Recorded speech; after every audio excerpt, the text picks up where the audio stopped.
The moment I finally understood how deeply my family could abandon me happened on the day I was supposed to feel the most loved, the day I married the man I chose. My name is Courtney. I am 32, and never in my life did I imagine I would walk down the aisle knowing my parents were thousands of miles away simply because they preferred to be elsewhere.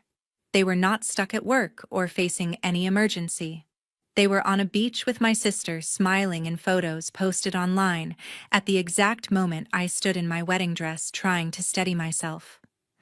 I remember opening my phone in the bridal room and seeing a message from my mother that said, "We cannot make it.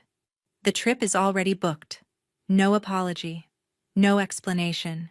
Just a decision clear enough to show exactly where I stood in their hearts. My father did not bother to send even a single sentence.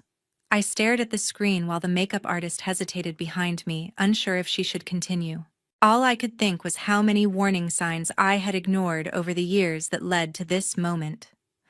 What shocked me most was not that they chose the trip, but what came 3 months after the wedding when they reached out and told me I should show up and cover most of the cost for my sister's wedding. They skipped my wedding to go on vacation with her, yet 3 months later they expected me to pay for hers. Absolutely ridiculous. What would you do if your family treated you this way? Share your thoughts in the comments because this story is far from over. To understand why everything unfolded the way it did, I need to talk about my family first. My sister Marissa shaped the way our home functioned, long before either of us realized it, and my parents built an unspoken system where her needs quietly directed the rhythm of our lives. Mom often claimed she was simply being practical, and Dad usually stayed silent whenever tension surfaced, yet the pattern grew more obvious as I got older. I learned early that moments designed to be shared equally rarely turned out that way, because Marissa always stepped into the center while I adjusted myself to whatever space was left. When we were children, school events revealed these differences with surprising clarity. Mom missed an entire afternoon performance I had practiced for weeks because Marissa had forgotten a jacket and wanted Mom to bring it to her. I remember standing backstage wondering whether Mom would appear in the crowd, and I kept telling myself there must have been a real emergency. Dad sat near the back with his eyes fixed on the floor as if he hoped it would swallow him. I did my part on stage while convincing myself it did not matter, even though it did more than I admitted. Years later, a birthday dinner that I had planned became another reminder when Marissa announced she had arrived late because she needed to finish shopping for herself, and my parents immediately shifted the attention to ask what she bought. I sat there with a smile that felt heavy because every conversation returned to her as if guided by instinct. As we entered adulthood, the contrast between our paths deepened.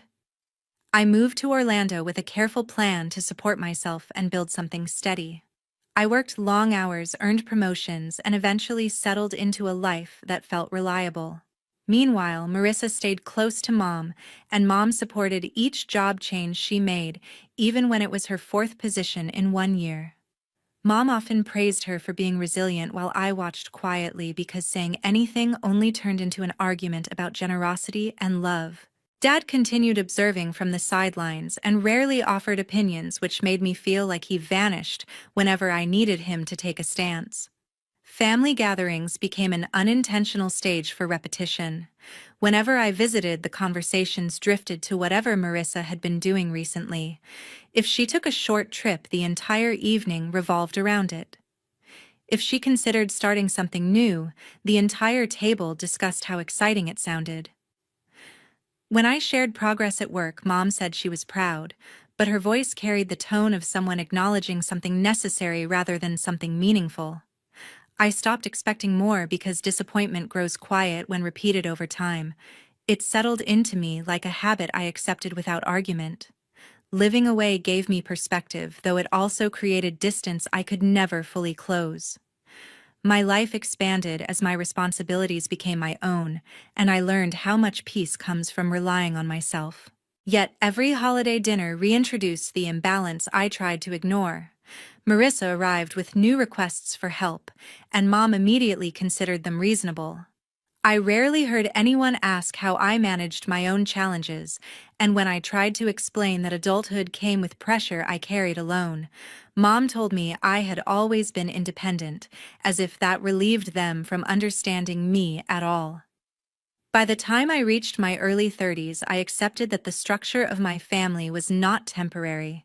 It was a long-standing system shaped by choices repeated year after year, and even though I tried to rationalize it, the imbalance created cracks in my relationship with Mom and Dad that only widened with time. Nothing prepared me for how those cracks would shape the decisions they later made, but looking back, every sign pointed toward the moment when their priorities finally became undeniable. 3 months before the wedding, everything started shifting off balance. I remember sitting at the dining table with my fiancé Mark, surrounded by lists, receipts, and timelines, because we had reached the stage where every decision mattered. We had chosen a venue, confirmed the date, and started shaping the details that made the day feel real. Mark remained patient through every conversation, and he tried to lighten my stress by reminding me that the celebration was about the two of us rather than the decoration, yet I still hoped my family would eventually show excitement. I wanted them to treat the occasion as something meaningful, and I believed their involvement would help me feel grounded. One evening, while we reviewed the seating chart, a message from Marissa appeared on my phone. She announced that she had booked a long vacation with her friends. The trip fell exactly on the same week as my wedding. She wrote that she needed time away and hoped I would understand. There was no mention of the date she already knew months in advance. I read her message twice before showing it to Mark because a part of me still wished I had misunderstood it. His expression tightened when he saw the text, and he asked whether she had forgotten the timing. I told him she had not forgotten because I had reminded her repeatedly. His silence said more than any sentence. The situation grew heavier when I called my mother to discuss it. Mom did not sound troubled at all. She said the vacation sounded exciting and insisted that Marissa deserved a relaxing break. When I reminded her that the trip overlapped with the wedding, she responded with a tone that made me feel unreasonable for expecting Marissa to adjust her plans. I felt something cold settle inside me because this was the first time the wedding was openly treated as something that could be pushed aside. I kept waiting for Mom to show concern, yet her excitement remained focused on Marissa's travel plans.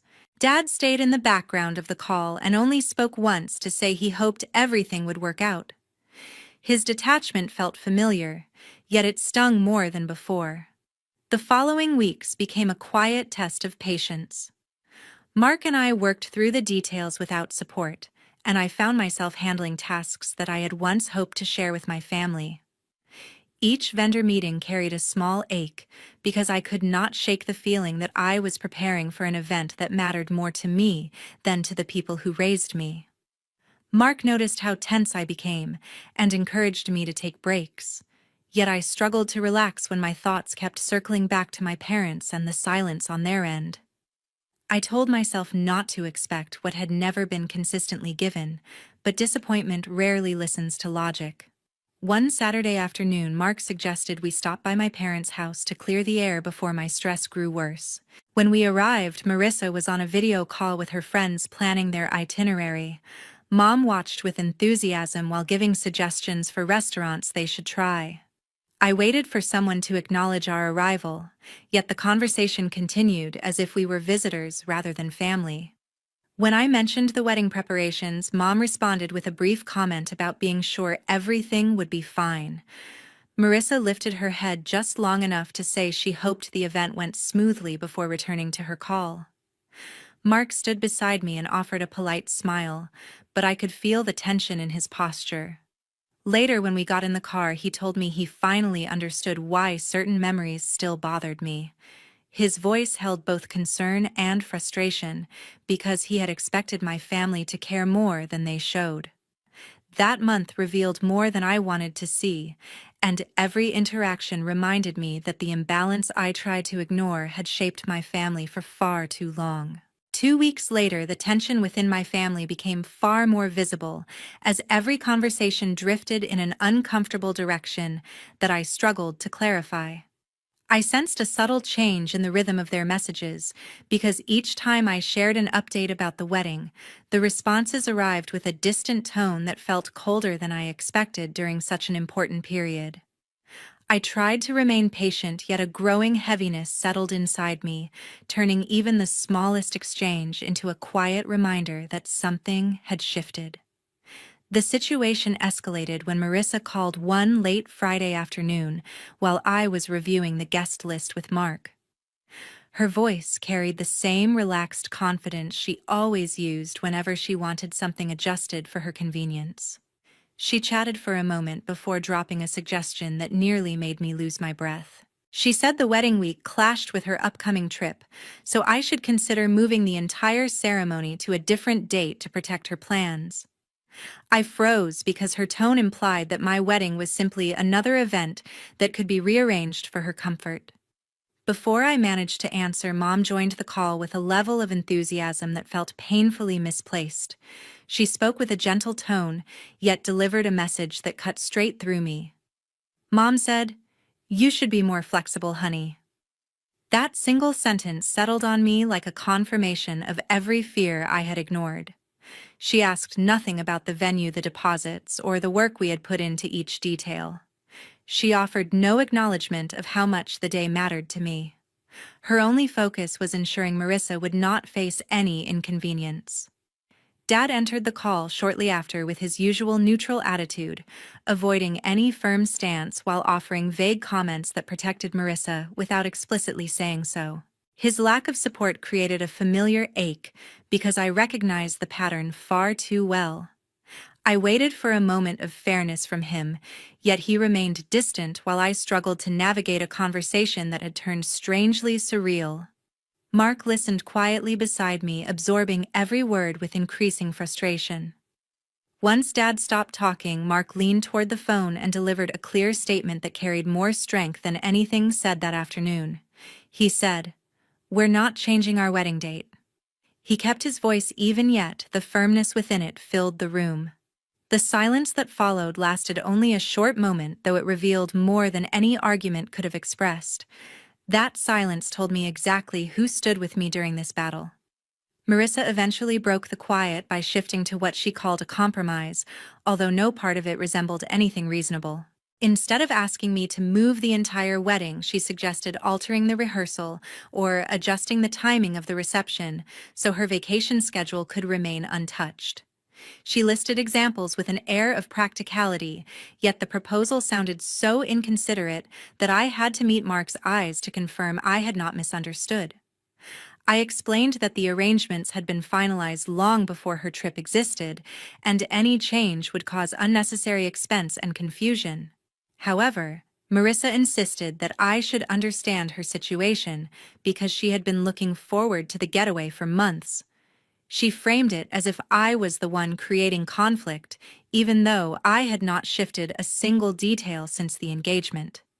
Her insistence highlighted a truth I had tried to overlook. My feelings never shaped their decisions. After the call ended, an uneasy quiet settled over the room. I realized I had been pushed into the role of the person expected to adjust, absorb, and tolerate every demand for the sake of keeping peace. That pattern had followed me through childhood into adulthood, yet this moment finally exposed how deeply it had burrowed into my family's expectations. I sensed that something fundamental had changed inside me because the weight of their behavior no longer felt tolerable. As the wedding day approached, I held on to a quiet and almost fragile hope that my parents might change their minds. I tried to convince myself that a part of them still wanted to stand with me during one of the most meaningful moments of my life. That hope stayed with me during the nights when I reviewed the seating arrangements, confirmed guest details, and finalized decisions that many brides usually shared with their families. I moved through the week with a mixture of excitement and heaviness because I understood that every remaining task rested on my shoulders. I wanted to believe Mom or Dad would call to ask whether I needed anything, yet my phone stayed silent until the morning before the ceremony. When I opened the message that finally arrived, the few short words pulled the last thread of my hope apart. Mom wrote that they would not make it to the wedding and told me to enjoy the day. There was no warmth or acknowledgement of what that absence meant. The emptiness of her message forced me to accept what I had gradually understood during the months leading up to that moment. Mark stepped in quickly to keep my spirits from collapsing, and his family surrounded me with a level of care I had never experienced. His mother guided me through the remaining details with a steady calm that helped me breathe through the tension. His father organized the final arrivals for guests who flew in from out of town. I felt grateful in a way I had never expected because they treated me like someone who deserved support. Their presence softened the sting I carried inside me, although nothing could fully remove the truth that my own parents had chosen to be elsewhere. The ceremony unfolded beautifully, and I felt a steady strength holding me together as I walked toward Mark. His expression told me that he understood the complicated swirl of emotions inside me, yet he kept me grounded with the way he reached for my hand. When we exchanged our vows, I focused on the future we were building instead of the gaps in the room. I let myself lean into the love that surrounded us, even as a small ache followed me throughout the day. During the reception, that ache deepened in a way I had not prepared for. As I returned to my table after greeting several guests, Mark gently set my phone in front of me and told me that I did not need to look, but he would not hide anything from me. I unlocked the screen and saw a new set of posts from my sister Marissa. She had shared photos from the beach with captions about how perfect the weather was and how much fun they were having. The timestamp matched the beginning of my wedding ceremony. I stared at the images while my chest tightened with a kind of disappointment that felt colder than anger. For the rest of the evening, I moved through the celebration with a steady smile, determined not to let their absence overshadow the joy that everyone else poured into the day.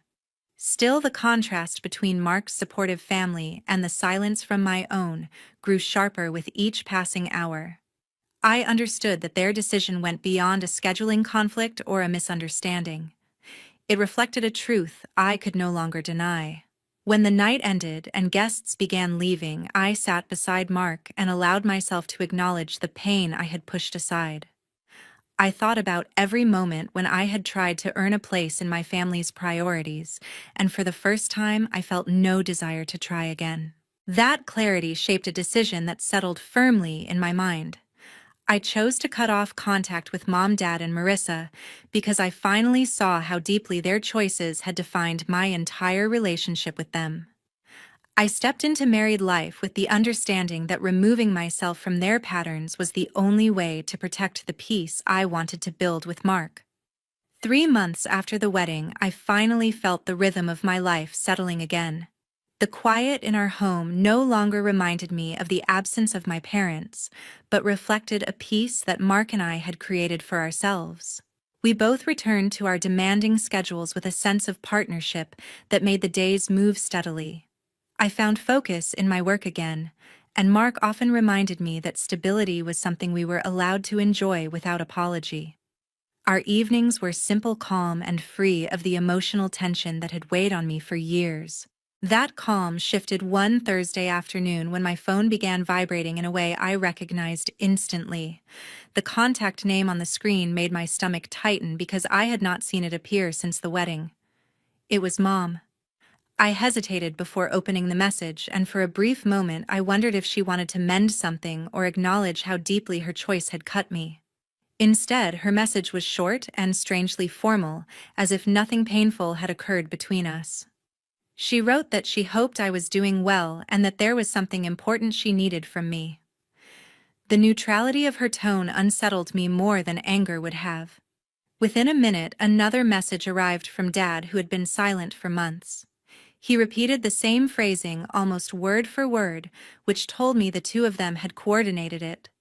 Before I could respond, Mom sent a follow-up asking whether we could all be adults and discuss a family matter that required my cooperation. The detachment in her choice of words made my heart sink, because it mirrored many conversations from the past where my needs never held weight. Later that evening, Mom finally revealed what they wanted. She wrote that Marissa's wedding was approaching and that they expected me to contribute a significant amount toward the expenses because family should support family. She framed it as if the decision had been mutually agreed upon, ignoring that I had not been consulted at all. The request was delivered as if it were obvious that I would comply, despite the fact that they had chosen a beach trip over attending my own ceremony. My pulse quickened as I read the message again. I could not believe they felt entitled to make such a demand after months of complete silence. I told them my answer would not change no matter how they phrased it. I explained that I would not be contributing financially and that the expectation itself was unreasonable. Within minutes, Mom responded with a long stream of texts, accusing me of being ungrateful, dramatic, and selfish for holding grudges over one misunderstanding. She claimed that adults should not treat family so coldly and insisted that I owed support to Marissa because she is your sister. Dad stayed quiet, which had always been his pattern when things became confrontational. That weekend, my Aunt Joanne reached out for the first time in a while. She introduced herself gently by reminding me she was my father's sister, and added that she had heard bits and pieces of the situation. She asked whether I felt comfortable explaining my side. I trusted her more than most relatives, because she had never taken part in the favoritism that defined the household I grew up in. When I told her what Mom and Dad had demanded, she sighed with a weight that suggested she was not surprised. Joanne said she was aware of how the dynamics in our family had hurt me over the years, yet she also believed my parents were hoping to pull me back into the same roles I had finally stepped away from. By Monday, the tension had escalated further. Mom sent another message saying that refusing to help with Marissa's wedding meant I was distancing myself from the family permanently, as if the distance had not begun long before that conversation. Dad finally added that I should reconsider for the sake of family harmony. Their words made it clear they did not want reconciliation, but compliance. That realization settled heavily in me because it confirmed what I had long suspected. They did not miss me. They missed the version of me who carried the weight of their expectations without protest. In the weeks that followed that request, the consequences began to show clearly. I sensed a quiet shift in the family dynamic once the request faded into the background, and the first signs of tension appeared when Marissa struggled to manage the consequences of her lavish choices. My sister Marissa had spent without restraint during her long vacations and continued to push for a wedding far beyond anything reasonable, which created a pattern of bills she could not control. I heard fragments of conversations through relatives who lived nearby, describing the way unpaid vendors called repeatedly and how she attempted to negotiate deadlines with promises no one believed she could keep. I stayed distant from these developments while maintaining my focus on my marriage with Mark and our steady work routine that had brought us a renewed sense of stability. My parents soon faced their own difficulties as they tried to support Marissa emotionally while attempting to shield her from the pressure created by her financial mismanagement. Mom in particular became overwhelmed by the number of obligations she had taken on because she refused to recognize how much her indulgence had contributed to the problem. Dad tried to mediate between them, yet he lacked the resolve to establish boundaries, which allowed every issue to spill over into their daily life. Conversations within the extended family began to shift as relatives recognized how unbalanced the situation had become, and those who once admired my parents for their generosity now questioned their judgment. The discussion spread quietly across gatherings, shaping a reputation neither of them had anticipated. I felt no desire to intervene or correct the narrative, because I understood that distancing myself was the only way to preserve the progress I had made since the wedding. My days passed peacefully with Mark as we created new routines that made our home feel grounded and secure. I directed my energy toward work projects that offered meaningful growth, and I realized how much lighter my life had become when I no longer carried the emotional weight of trying to meet expectations that were never designed to include my well-being. Each small accomplishment reminded me that I had taken the right step when I chose to separate from the chaos.